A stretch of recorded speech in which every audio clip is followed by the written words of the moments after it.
Saudações, prezadas e prezados. Espero que esteja tudo bem com vocês.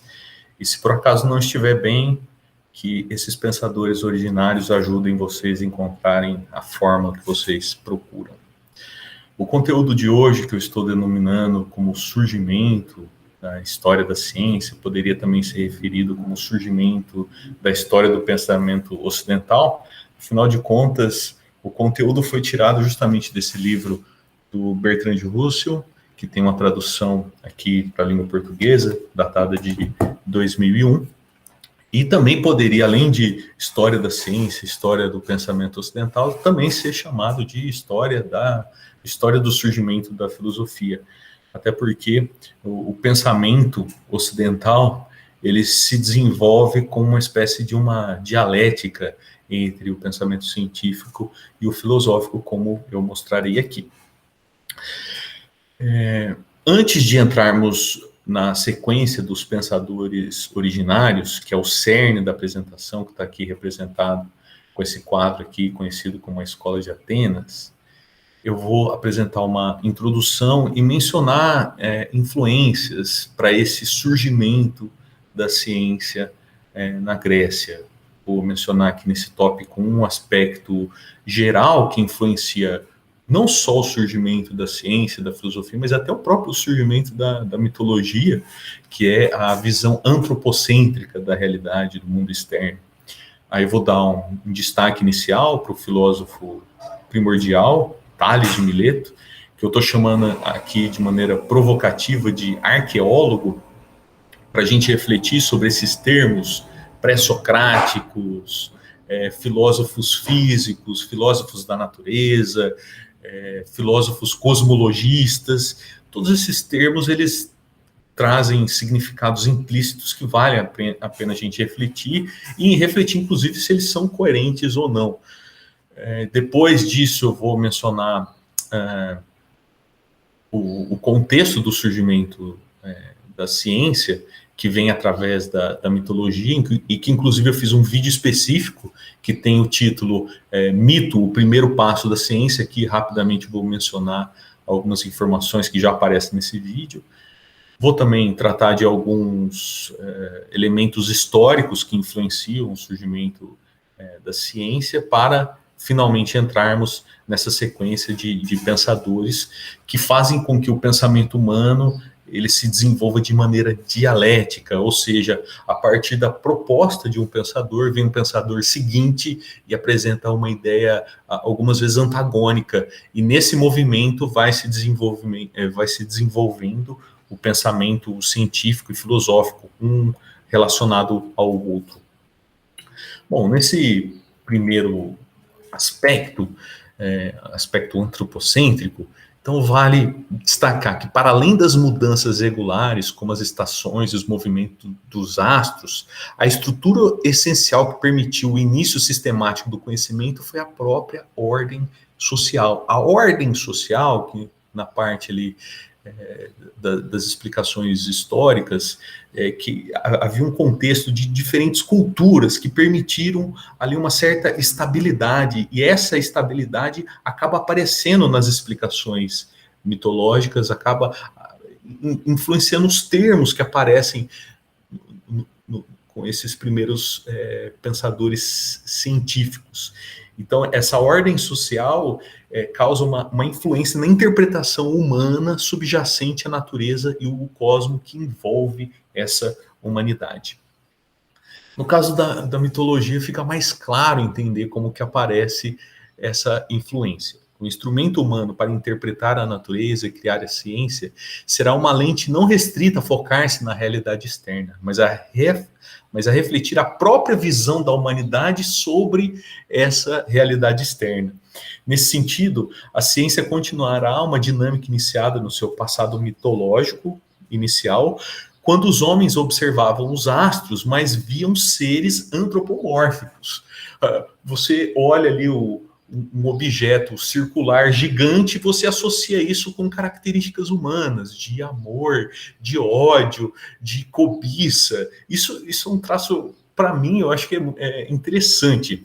E não apenas nas formações das constelações, que algumas vezes também fazem alusões a animais, mas quase sempre fazem alusões a lendas mitológicas. Então você acaba usando uma lente para olhar, para observar essa realidade, que na verdade está dizendo um pouco sobre a realidade externa, mas também está falando sobre sentimentos humanos.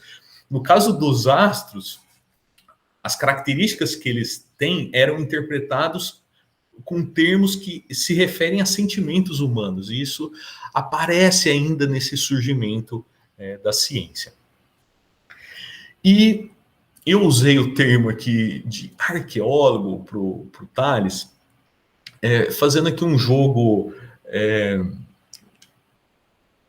etimológico com a palavra arqueólogo. Hoje, arqueólogo é um pesquisador que vai lá analisar sobras materiais da história, mas esse termo é formado a partir de um termo grego que significa princípio, que é arqué, e logos, que é o termo mais importante dessa apresentação. O logos é o próprio pensamento filosófico, é a maneira racional de organizar o pensamento. Tanto que lá nos últimos slides que vão aparecer, vai justamente aparecer o termo lógica. Então, o Tales, ele é referido como um filósofo pré-socrático, mas esse termo pré-socrático causa alguma confusão para a gente. Porque se vocês analisarem os livros de história da filosofia, o que é dito é que Sócrates marca uma transição do pensamento que era um pensamento voltado para a natureza, e ele vai iniciar um pensamento voltado para questões humanas. Mas eu já acabei de mostrar para vocês que já na mitologia havia ali uma influência da interpretação humana sobre a realidade. Então é um pouco impreciso esse termo. E já esse outro termo aqui, arqueólogo, permite a gente refletir sobre um termo também que aparece quando a gente explica esses filósofos ou esses pensadores originários, que é a busca de um princípio que explica a realidade. E aí eu coloquei essas imagens aqui também para causar uma provocação de qual dessas imagens vocês acham que vai estar ligado com a vida de Tales, com informações biográficas de Tales que chegaram para nós até hoje. Porque Tales é referido como o primeiro filósofo, e filósofo a gente talvez poderia associar com essa imagem alguém, um pensador dissociado das questões práticas, ou registrando conhecimentos também de maneira isolada, mas na verdade a informação biográfica de Tales que está presente aqui é justamente essa aqui, que faz alusão a uma descoberta que ele fez, uma antecipação de um fenômeno da natureza que permitiu que ele ganhasse dinheiro, mas a gente vai chegar lá daqui a pouquinho.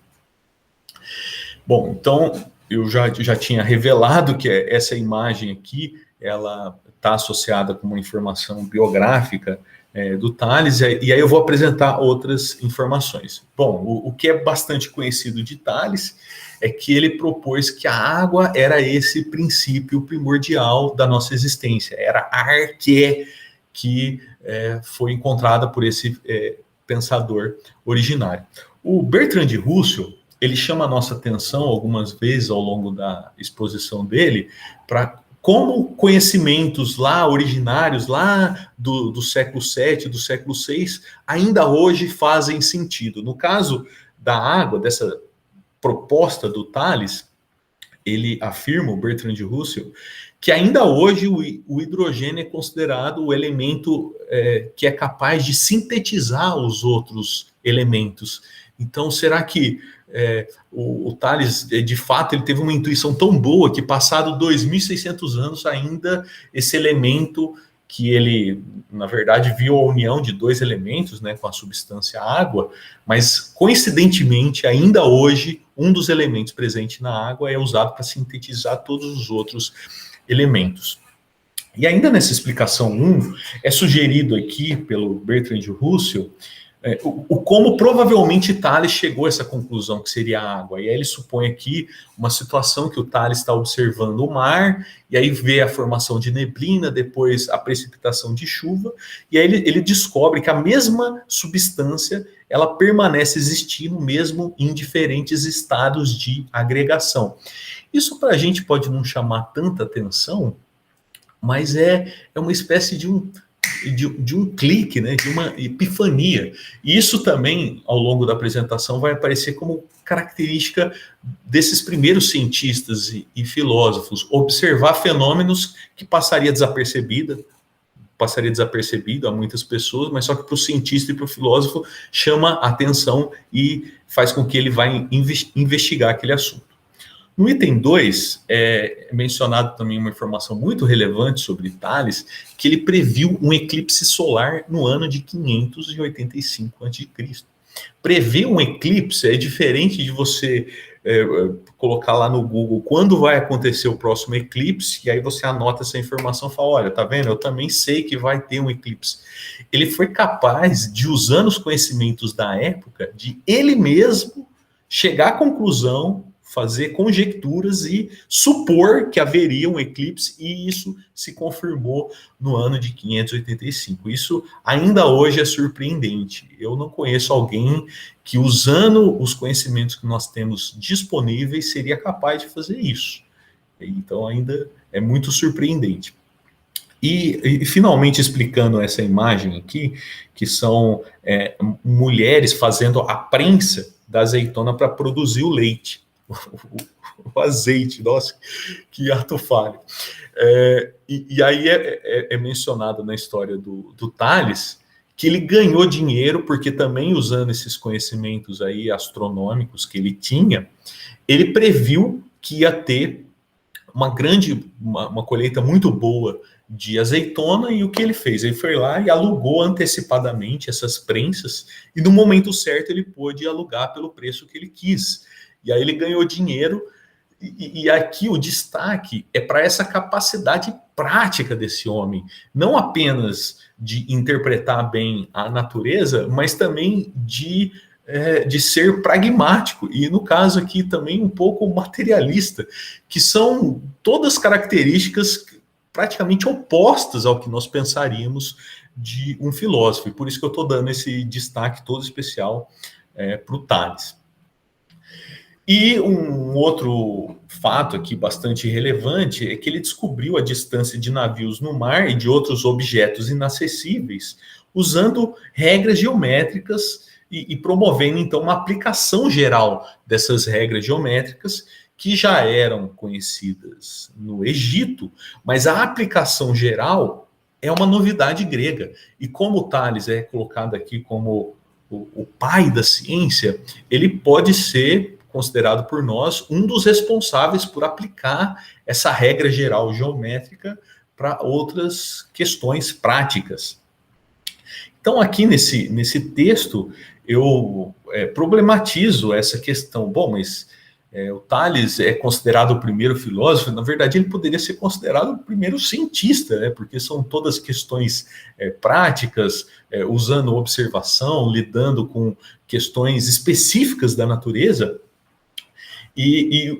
Alguém poderia dizer, não, mas é que nessa época antiga não havia distinção clara entre filosofia e ciência. Por muito tempo eu acreditei nisso, mas o próprio Aristóteles, que é do século IV a.C., separado aí 150, 200 anos de Tales, ele já fazia uma distinção entre conhecimento filosófico, que você busca uma causa universal, e um conhecimento prático e científico que está voltado a explicar como as coisas podem se operar. E é exatamente o que nós vemos Tales fazer. Ele operando com informações, operando com observação, propondo conjecturas e se confirmando, que é algo muito característico mais do cientista do que do filósofo, e isso considerando a própria definição de filosofia e ciência da antiguidade, certo?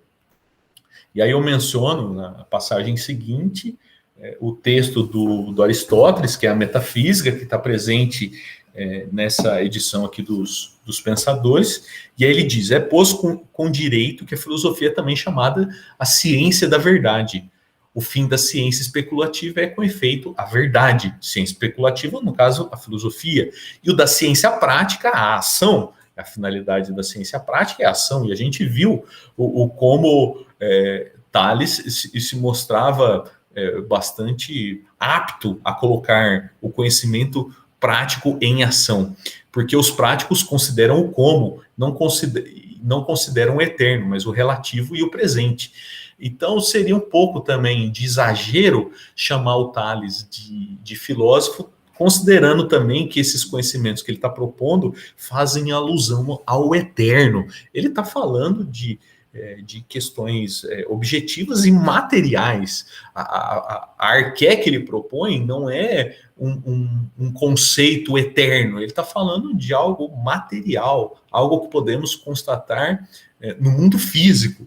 Então, repito, mesmo considerando uma terminologia da antiguidade, esse filósofo originário estaria mais para um cientista do que para um filósofo.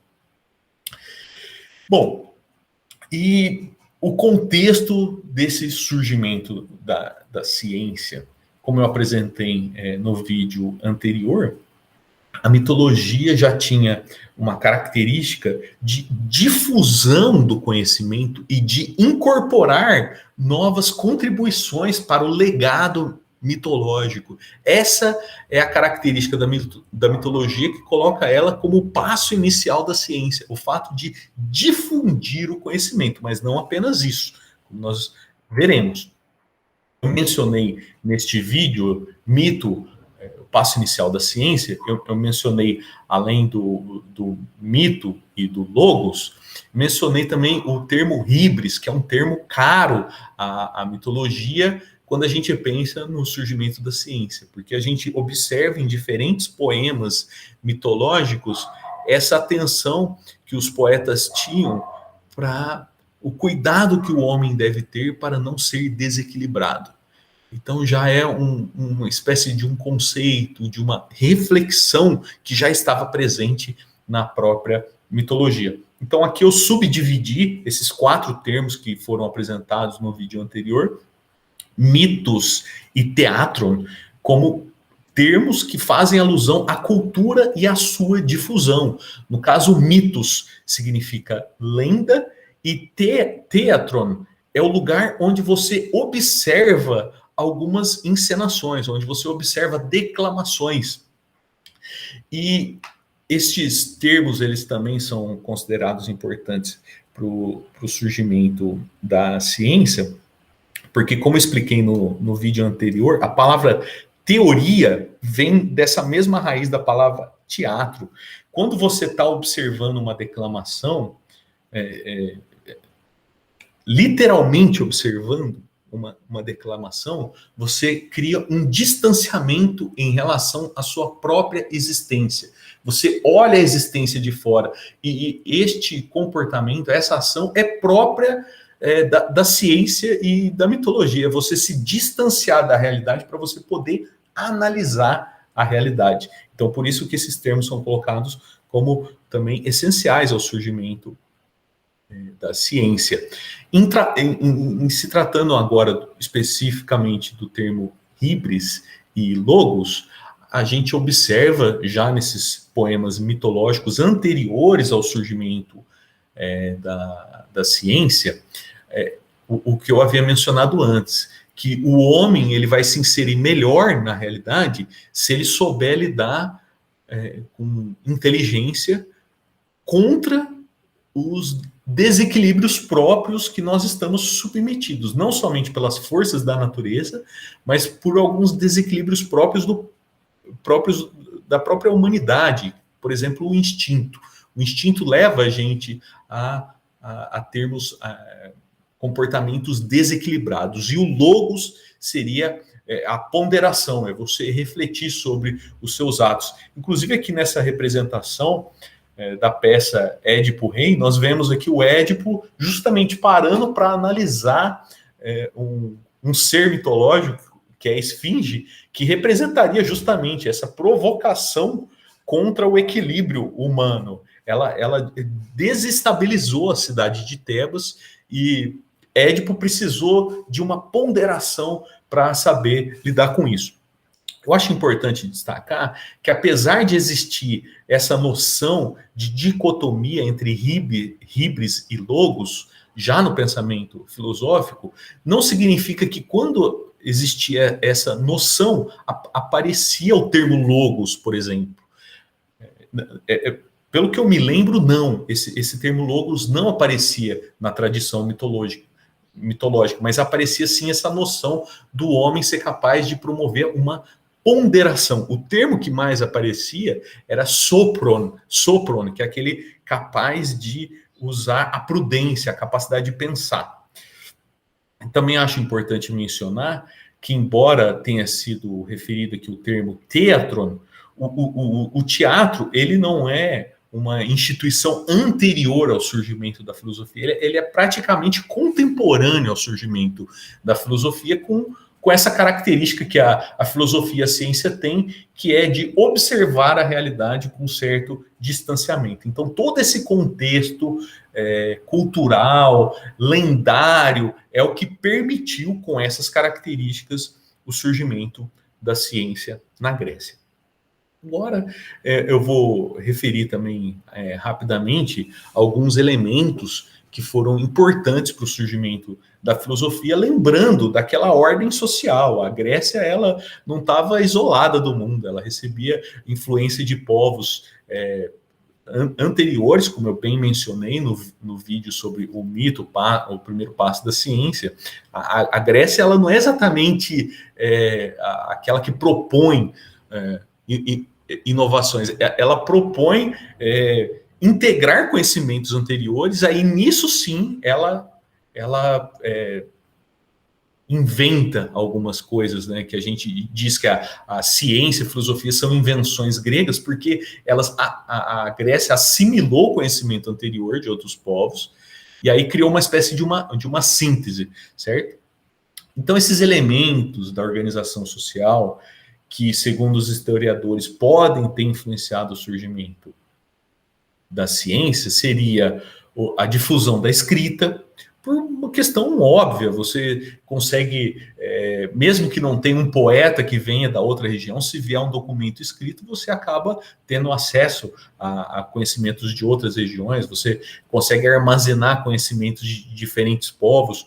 O comércio, que começa a tratar com objetividade a troca de mercadorias e não de um ponto de vista sentimental, a gente começa a ter uma interação entre os povos mais pragmática e objetiva, com o incremento do comércio, que é possibilitado com o aumento das navegações, e também, juntamente com todos esses elementos, a implantação do calendário, que também, eu ressalto, não é uma contribuição isolada de algum povo, de alguma cultura. Todos esses elementos, eles vão sendo desenvolvidos de maneira interativa entre os povos, né? O povo egípcio, o povo babilônico, o povo micênico da ilha de Creta. Então, tudo isso permite um contexto para o surgimento da ciência e a própria criação do dinheiro, porque o dinheiro, pensem comigo, o dinheiro é uma representação abstrata de valor. Hoje, o nosso dinheiro é uma folha de papel, é uma representação abstrata. No caso desse período que nós estamos nos referindo, as moedas, elas eram metais, tá certo? O ouro tem valor, mas só que o ferro não tem tanto valor para a gente. E mesmo o valor do ouro é um valor que a gente atribui, porque ele também é somente um metal, ele é uma representação de valor.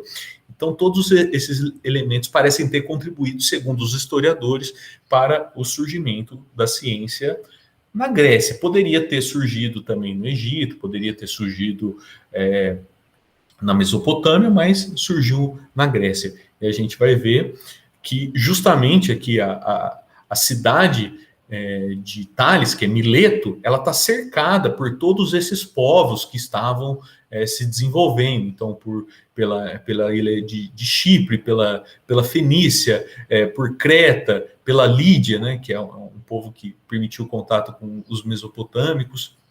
Então, é uma posição estratégica a posição geográfica de Mileto. Bom, então eu apresentei esses 4 elementos introdutórios e sobre o desenvolvimento do pensamento intelectual, do pensamento ocidental, já mencionei o filósofo primordial, que é Tales, de Mileto, e vou continuar mencionando os pensadores seguintes a Tales. O pensador seguinte também é da cidade de Mileto, que é Anaximandro. E aí aqui nós temos a data de nascimento dele, que é 610 a.C. No caso de Tales, eu mencionei a data ali da descoberta do eclipse, e não mencionei a data de nascimento, porque nós não temos com precisão a data do nascimento de Tales. Se vocês googarem, vocês vão encontrar sim a data de nascimento de Tales, mas elas não são exatamente precisas e não são de fontes que nós podemos ter alguma certeza. Então ele também foi de Mileto, também foi inventor em homem prático. Vejam bem, então o segundo pensador originário, também chamado comumente de pré-socrático, ele era um homem prático, ele não era um homem teórico, distanciado da realidade. Alguns desses pensadores originários praticavam ações políticas, ocupavam cargos políticos, é o caso também de Anaximandro, que além disso tudo é considerado o primeiro cartógrafo que nós temos notícia. E olha só esse movimento inicial e interessantíssimo e fundamental do desenvolvimento do pensamento ocidental. Ele contradisse o seu predecessor. O Tales propôs que o elemento primordial seria a água, e o seguinte já falou, não, eu acho que não.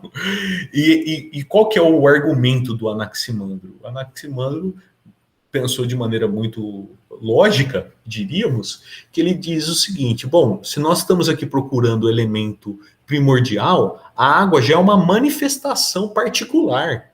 Então, se o elemento primordial se manifestasse de alguma maneira particular, específica, ele acabaria tomando conta de todos os outros objetos. E faz totalmente sentido essa forma de pensar. E segundo ele acrescenta um elemento novo que vai aparecer em outros pensadores. Ele propõe que a matéria, as várias formas da matéria, estão em contínua luta. E olha o termo que é usado, luta. Luta é um termo da cultura humana. Dizer que as matérias estão em luta é aparecer aquele traço que eu falei de uma visão antropocêntrica da realidade. E como que isso aparece? É a disputa entre o quente e o frio, o seco e o úmido. E se ele tivesse que propor um elemento primordial, para Anaximandro seria o elemento ilimitado, que é algo que a gente não pode exatamente definir, que a gente não pode enxergá-lo no seu estado puro. E a linha de raciocínio que o Anaximandro usa um pouco diferente do que a de Tales. E de maneira também contemporânea, ele propõe, Anaximandro, que a cosmologia do mundo, a explicação de como os mundos estão constituídos, ele supõe que existem vários outros mundos e não somente o nosso, que é um pensamento que a gente considera um pouco um pensamento moderno e contemporâneo, e aí eu estou mostrando aqui para vocês que o segundo pensador originário já pensava isso. Sobre a origem do homem, gente, ele tem uma constatação também atual. Ele, observando o ser humano assim que ele nasce, ele percebia que esse ser precisava de muitos cuidados, tinha que estar protegido, tinha que estar num lugar fechado, tinha que ter um abrigo específico, um alimento específico, uma maneira correta. Quem já teve ou tem contato com bebê sabe o quanto isso é verdade. Bebê você tem que ter uma série de cuidados, porque parece que qualquer pequeno deslize, tudo pode dar errado. E aí, observando isso, Anaximandro pensou, bom, se o homem tivesse sido sempre assim, provavelmente ele não teria se estabelecido na Terra. Porque se desde o começo ele fosse tão sensível assim, provavelmente ele acabaria tendo morrido enquanto espécie, não existiria mais a espécie humana, que é um pensamento também que faz muito sentido. E, a partir de observações de outros animais, ele supôs que a espécie humana teria se originado de espécies aquáticas, né? Uma coisa um pouco estranha para nós. Porém, quando a gente observa estudos contemporâneos sobre a origem do homem, a gente percebe que o Anaximandro fez uma suposição que não é tão fora assim do que os cientistas estão encontrando. Aqui nessa imagem de fundo, nós temos uma criança que, numa determinada pesquisa, que vai ter um link na descrição desse vídeo para vocês verem esse vídeo que eu estou mencionando. Tem um vídeo na Netflix que mostra uma pesquisa em que as crianças, elas recém-nascidas, essa criança aí tem 2 anos de vida, ela tiravam o peso dela e passavam uma projeção embaixo dela como se tivesse em movimento. E aí o que se constatou? Que ela, por puro reflexo, ninguém ensinou isso para ela, tem só 2 anos de idade, por puro reflexo ela mexia não somente as pernas, como ela mexia também os braços, que é o que os animais aquáticos fazem. Eles mexem os membros, todos os membros. Mas a hipótese dessa pesquisadora é que nós éramos originalmente quadrúpedes. E essa não é uma constatação lá do Darwin, de 1859. Não, é uma constatação do século XXI. Então, Anaximandro fez um palpite aí muito interessante sobre a origem da espécie humana. Bom, nesses 2 primeiros exemplos, mas se a gente fosse mencionar um outro filósofo de Mileto, Anaxímenes, também seria a mesma tendência. Esses milésios, né, esses pensadores de Mileto, eles colocavam a busca de conhecimento como algo prático, e a gente costumou chamar isso de filosofia, como se a filosofia originalmente era prática. E aí a gente vê no pensador seguinte, ainda nesse movimento dialético que eu disse para vocês, de tem um posicionamento, uma teoria, vem um filósofo seguinte e apresenta uma visão algumas vezes contrária. No desenvolvimento seguinte, nós temos Pitágoras, que aí sim vai estar voltado para a contemplação apartada do mundo. Enquanto os primeiros pensadores poderiam sim ser associados ao surgimento da ciência, já Pitágoras é a marca daquela ideia que nós temos que a filosofia é apartada do mundo. A filosofia é uma forma de conhecimento que não tem relação com o mundo prático. E aí Pitágoras é um dos seus primeiros e mais importantes representantes. Ele viveu nessa época que está descrita aí e fazendo ainda mais forte esse argumento de que esses pensadores originários não eram exatamente filósofos, o termo filosofia só é cunhado, só é inventado a partir de Pitágoras. É ele que propõe o termo filosofia, que, como vocês sabem, é uma composição de 2 palavras. Assim como arqueólogo é uma composição de 2 palavras, filosofia também é a composição de philos, que é amigo, que é querer, e sofia, que é conhecimento. Ele que propõe este termo pela primeira vez. E, curiosamente, já há aqui uma distinção entre os pensadores originários, práticos, e a tradição que se inicia com Pitágoras, que abre a possibilidade de um conhecimento apartado da realidade. Além disso, ele que propôs aquela imagem que é conhecida, talvez até de alguns de vocês, que a gente pode dividir a humanidade de maneira parecida com o que nós vemos nos estádios, em 3 grupos. Antes de você entrar no estádio, tem as pessoas realizando ali o comércio, né, vendendo às vezes, o uniforme do time que vai competir, vendendo alimentos, né? Aí, dentro do estádio, nós temos as pessoas que vão competir, nos casos, os esportistas, os competidores, e temos aqueles que assistem. Então, com essa divisão, o Pitágoras propõe que a humanidade também é dividida entre aqueles que estão preocupados com a subsistência, que aí ele associa com o comércio, tem aqueles que estão voltados para realizações desafiadoras, que poderia incluir até o próprio cientista, mas as pessoas que buscam realizações que podem ser admiradas. E nós temos uma terceira categoria, que são aqueles que vão somente observar. E segundo Pitágoras, estes seriam os filósofos, aqueles que não têm um compromisso de uma realização prática, aqueles que também não têm um compromisso com a existência banal, a existência primeira de alimentação, mas é aqueles que vão analisar o conjunto da obra olhando de fora. E além dessas contribuições fundamentais para o que nós chamaríamos de filosofia, foi ele também que começou a propor conhecimentos de música. E a partir dessa contribuição de Pitágoras, influenciou a história da filosofia, termos que aparecem como harmonia, ajuste e combinação de opostos, afinação. Então, Pitágoras ele foi, de fato, não somente fundamental por propor uma dicotomia com o saber prático, mas também por propor pesquisas e terminologias que seriam usadas, inclusive, em outros ramos do saber, além da música. E ele também é o responsável, como sabemos, pela Pitágoras, de Pitágoras que surge a ideia de que, uma vez descoberta a estrutura numérica, controlaremos o mundo.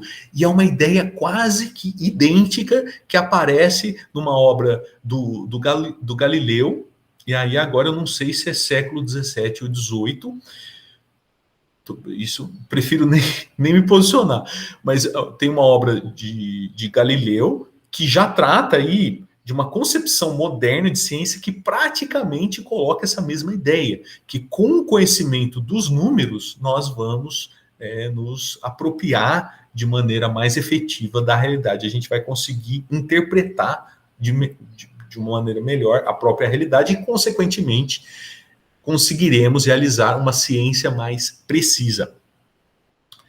E este interesse pela matemática existia sem vínculo por necessidades práticas. Aqui a dissociação com os filósofos de Mileto é uma dissociação clara. E tem aqui uma informação anedótica que um dos membros da Irmandade Pitagórica, ele foi afogado no mar porque ele revelou um conhecimento secreto sobre números. Isso remete a uma informação que também apareceu no vídeo anterior, de que Egito não conseguiu o crédito de ser o povo que inventou a ciência justamente porque tinha conhecimentos que eram secretos e não eram compartilhados. E aqui Pitágoras começou o seu desenvolvimento intelectual por essa mesma via egípcia. Além disso tudo, o desenvolvimento matemático de Pitágoras foi a base da teoria das ideias, uma das teorias mais famosas na história da filosofia, que foi desenvolvida por Platão. A ideia, essa teoria das ideias propõe que existe um mundo à parte da realidade sensível e que tem regras próprias. E no caso do desenvolvimento da geometria, a gente vê bem isso, porque os triângulos não precisam ser desenhados em superfícies, pois são vistos à perfeição com os olhos da mente. Então, de onde vem a base para a proposta da teoria das ideias? Vem de Pitágoras. É assim que surge a distinção entre sensível e inteligível. E aqui nós vemos claramente esse desenvolvimento dialético do pensamento ocidental. De um lado, o conhecimento prático e sensível, de outro, um conhecimento teórico apartado da realidade e inteligível. Daí só falta um passo para a ideia de que só o inteligível é real, perfeito e eterno, enquanto o sensível é aparente, defeituoso e transitório. Mas o que nós vemos, então, no mundo sensível, segundo a própria teoria das ideias, seria uma ilusão do que é realmente a existência. E a base acabamos de conhecer. Mais uma vez, nesse movimento de tese e antítese, para a gente depois formular sínteses, que é o que caracteriza o movimento dialético, a gente vê uma contradição ao posicionamento de Pitágoras com o filósofo Heráclito.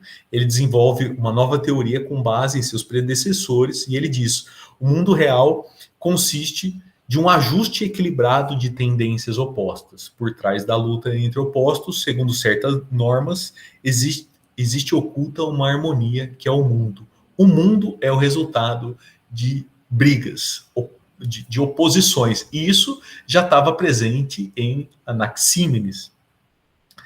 E aí temos aqui alguns aforismos dele. E, como vocês sabem, aforismos são espécie de máximas, de provérbios. Um aforismo filosófico dele muito conhecido é que ele não se pode entrar duas vezes no mesmo rio, porque o homem já não será o mesmo e as águas do rio já não serão as mesmas. Seguindo essa interpretação de que a realidade é fluente, o Sócrates chamou os seguidores de Heráclito de fluentes. E aí alguns outros aforismos: somos e não somos, a guerra é a origem de tudo, a natureza gosta de esconder, o caminho para cima e para baixo é uma única e mesma coisa. E como assim, para cima e para baixo é a mesma coisa? Porque se você subtrai, se você tira por exemplo, esse vale, né, que pode ser uma subida e uma descida, se você tira esse vale, a subida e a descida, o que é para cima, o que é para baixo, desaparece. Ou seja, eles fazem parte de maneira complementar de uma mesma realidade. Heráclito é um pensador muito importante, assim como Tales e Parmênides. E a própria teoria dele é uma espécie de síntese. A teoria dos contrários de Heráclito nos lembra que os traços que parecem conflitantes são, na verdade, essenciais de uma situação. Observemos que a ideia de perpétua lutas entre os contrários fora proposta por Anaximandro e que a ideia de harmonia por Pitágoras. Eu acho que eu disse Anaxímenes, mas essa perpétua luta de contrários foi proposta pela primeira vez por Anaximandro. E a ideia de harmonia por Pitágoras, lembra? Quando ele propunha ali os estudos sobre a música. A síntese proposta por Heráclito propõe que a harmonia entre os contrários é a essência do mundo. E ele simboliza essa luta entre contrários pelo elemento que ele chama de fogo. Para começar, já causa estranhamento para nós o fogo ser chamado de elemento. Mas, para além disso, a gente deve entender que esse fogo é uma manifestação do mundo e não exatamente um princípio. E nesse sentido, o próprio Aristóteles se equivoca quando se refere ao pensamento do Heráclito como tendo sido a arqué proposta por Heráclito o fogo. Ele não é bem isso. Ele não está propondo que o elemento primordial é o fogo, mas é que o fogo é o resultado das lutas entre os contrários. É uma representação. E, como eu tinha mencionado no começo, ao longo da exposição, o pensamento ocidental ele se desenvolve por essa dialética de nós termos um posicionamento de algum pensador, aí aparece um pensador seguinte que propõe uma teoria contrária, que seria uma antítese ao pensamento anterior, e com isso nós temos uma síntese. O Hegel, que é um pensador que eu acredito que é do século 18, se eu não estou enganado, ele propõe essa ideia de dialética inspirado justamente em Heráclito. E algo também que é muito relevante mencionar é que, apesar deste niilismo do Heráclito, como se isso não fosse possível nenhum conhecimento estável, ao propor que o mundo é o resultado dessas lutas entre contrários, ele acredita, aparentemente, que ele descobriu uma fórmula, uma lei da natureza. E como ele disse, é difícil você descobrir as fórmulas da natureza. A natureza tem a tendência a esconder, mas cabe aos poucos que são capazes decifrar esse tipo de conhecimento. O Heráclito, ele não é um pensador relativista que não acredita em nenhuma forma de conhecimento possível. Não, ele acredita sim que uma elite de pensadores, e nesse sentido ele é sim aristocrata, ele acredita que alguns que são capazes, que são atentos, que são sensíveis, são capazes de decifrar essas formas. E percebam também que com essa dicotomia que eu apresentei, que alguns pensadores estão voltados para conhecimentos práticos e outros para conhecimentos dissociados da realidade concreta, que lugar que deveria ficar o Heráclito? Ele, diferente de Tales, não promove conhecimentos específicos da natureza, não prevê eclipse, não prevê colheitas, não é um conhecimento tão prático assim. E por outro lado, ele não está buscando uma essência dissociada do mundo, mas ainda assim, pelo menos do meu ponto de vista, ele parece ser mais um filósofo do que um cientista. Embora na ciência nós precisemos usar teorias para fundamentar as pesquisas, quando a gente faz uma dicotomia um pouco mais simples entre conhecimento prático e conhecimento teórico, o Heráclito ele tende a estar mais voltado a uma espécie de um conhecimento teórico, que você precisa de uma sagacidade, você precisa de uma sensibilidade para interpretar a realidade, mas ele usa que parece que a inspiração e a intuição para descobrir essas fórmulas, e não exatamente pesquisas de campo, pesquisas em laboratórios, que seria mais um ramo do conhecimento científico. Um outro pensador primordial e fundamental, que também se contrapõe ao pensador anterior, é o Parmênides.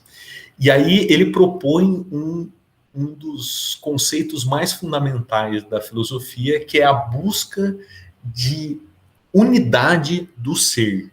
Unidade do ser. E o termo que depois vai virar um ramo específico de estudo da filosofia, que é a ontologia, tem esse termo justamente porque ser em grego é ontos. Então, ontologia vai ser o estudo do ser. O propositor inicial da ontologia, que é um assunto mais filosófico do que científico, a gente deve concordar, acredito, o propositor disso é Parmênides. Juntamente com Empédocles, que é aquele que propõe os 4 elementos primordiais, o ar, a água, o fogo e a terra, juntamente com Empédocles, o Parmênides expôs sua doutrina em forma de poesia. Lembram, a tradição anterior ao surgimento da filosofia era a mitologia, que era expressa em forma de poesia. Alguns filósofos, no caso aqui o Parmênides e o Empédocles, também se valeram da poesia para expor as suas ideias, e todos os filósofos mencionados até aqui não deixaram documentos, não deixaram tratados escritos. Então nós podemos supor, inclusive, que todos esses pensadores até aqui mencionados ainda faziam parte dessa cultura oral da mitologia. E também foi Parmênides que dividiu, quando ele se propôs esse exame sobre o ser, ele dividiu o contrário do ser como sendo aquilo que a gente não pode nem imaginar e nem pronunciar. É o oposto do ser. Aí, por uma necessidade a gente se referir a isso que não existe e não pode ser mencionado, convencionou-se chamar isso de não ser. Mas uma vez que a gente dá o nome, supõe alguma existência. Então, o Parmênides nos alerta com o seu poema, o poema fundador da ontologia, que o contrário do ser não pode ser pensado e sequer verbalizado. É assim que chegamos à representação do que existe como sendo comparável à massa de uma esfera. Aqui são trechos extraídos do poema do Parmênides que explica o que é o ser. Ele compara esse ser com uma massa esférica, ele compara, ele não diz que é uma massa esférica material. Ele compara ela com uma massa esférica, diz que ela é homogênea, sem começo e sem fim, e, portanto, não material, alheia à geração e corrupção, ou seja, ela não pode nem ser criada, nem ser destruída, basta ser a si mesma. Ela só depende dela mesma para existir. Não depende do tempo, nem de movimento, nem mudança. Aí ele acrescenta, pois o pensar e o ser é o mesmo. A sua definição de ser é algo eminentemente teórico. É tudo aquilo que não é sensível. E se isso ofende os nossos sentidos, a gente tenta entender o que é o ser. E aí a gente busca essas características que ele colocou. A gente não consegue encontrar nada com essa característica. Problema nosso. Problema dos sentidos, porque o ser tem essas características. Aparentemente, aqui é a minha interpretação. O Heráclito, ele está se esforçando para interpretar a realidade sensível, a realidade do mundo, enquanto que Parmênides estaria querendo explicar a razão pura, o próprio pensamento. O ser, segundo essas características que ele coloca, seria tudo aquilo que não é do mundo sensível. Então, esses pensadores, eles estão aparentemente em oposição, aparentemente não. Eles estariam em oposição se eles estivessem tentando explicar a mesma coisa, e não estariam em oposição se um tentasse explicar o mundo sensível e o outro tentasse explicar a razão pura.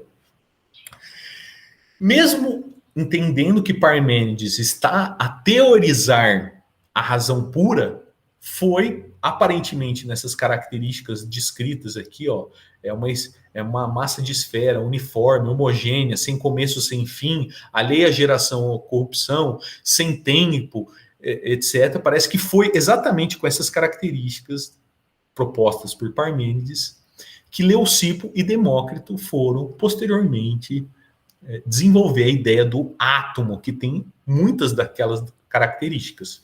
Então, no primeiro momento, parece que a inspiração é de Parmênides, mas então esses atomistas, assim chamados, eles teriam tomado de Parmênides as ideias sobre as partículas elementares, que o átomo ele é indivisível, incorruptível, mas também teriam tomado de Heráclito a noção de movimento incessante, porque esses átomos se aglutinam, se separam. E a gente vê aqui como se fosse a síntese desses filósofos, desses cientistas atomistas que integram conhecimentos aparentemente contraditórios de pensadores diferentes em uma única tese. E esse movimento foi o que eu tentei aqui, quase todo momento, mostrar para vocês. E além desses pensadores, a gente ainda poderia mencionar como pensadores muito importantes do período o Empédocles, que eu acabei falando rapidamente sobre os 4 elementos, ar, água, terra e fogo, mas ele também coloca junto com esses elementos a noção de amor e ódio. Lembram da visão antropocêntrica da ciência? E segundo ele, o amor seria o responsável por unir, algumas vezes até esses elementos, e o ódio responsável por separar esses elementos.